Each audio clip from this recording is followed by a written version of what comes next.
నకరికల్ శాసనసభ నియోజకవర్గంలో ఒక పల్లెటూళ్ళలో నడుస్తా ఉంటే చాలా దూరం నుంచి పొలాల్లో పని చేసుకుంటూ వస్తున్నటువంటి మహిళా కూలీలు పరుగున వచ్చి చేయబట్టుకొని నాకు ఒక మాట చెప్పారు. చాలా రోజుల నుంచి చాలా అడగాలని అనుకుంటున్నాం, చాలా చెప్పాలని కూడా అనుకుంటున్నాం. కానీ ఏం అడిగినా ఏం చెప్పినా ఎప్పుడు ఎవరు వచ్చి అరెస్ట్ చేస్తారనేటువంటి భయంగా బతుకుతా ఉన్నాం.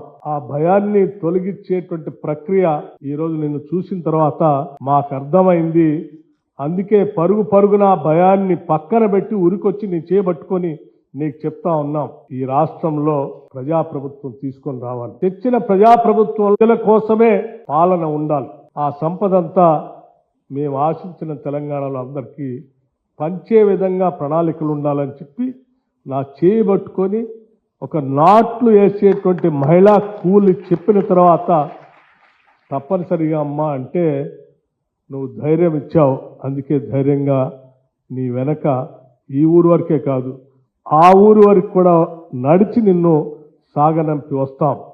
కానీ మమ్మల్ని మాత్రం మరిచిపోవద్దు అని చెప్పినటువంటి మహిళ ఆ మాట అంటే స్వేచ్ఛ అనేది పూర్తిగా కోల్పోయాం ఈ రాష్ట్రంలో. గ్రామాల్లో నాకు ఇబ్బంది ఉంది అని చెప్పుకునేటువంటి ఒక చిన్న మాట కూడా చెప్పుకోలేనటువంటి పరిస్థితులు ఆ రోజు రాష్ట్రంలో సాధ్యం వెళ్తా ఉంటే ఆ రోజు అనుకున్నాం, ఈ రాష్ట్రంలో ఏది తెచ్చినా ఏది ఇచ్చినా ఏది ఇవ్వకపోయినా కనీసం స్వేచ్ఛనైతే ఈ రాష్ట్ర ప్రజలకి అందించాలి అని చెప్పి ఆ రోజు అనుకున్నాం.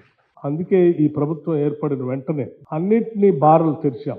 ఎవరు ఏది మాట్లాడాలనుకున్నా ఏది చెప్పాలనుకున్నా స్వేచ్ఛగా ఇది నా రాష్ట్రం, నా ప్రభుత్వం, నా మాట అందరూ వినాల్సిందే, వింటారు అనేటువంటి నమ్మకం ఈ రాష్ట్రంలో ఒక ప్రతి మనిషికి మనం కలిగి నిజమైనటువంటి ప్రజాస్వామ్యాన్ని ఈ రాష్ట్రంలో ఏర్పాటు చేసినటువంటి వాళ్ళం అవుతామని చెప్పి నమ్మి దాన్ని ఆచరించాలనుకుంటున్నాం.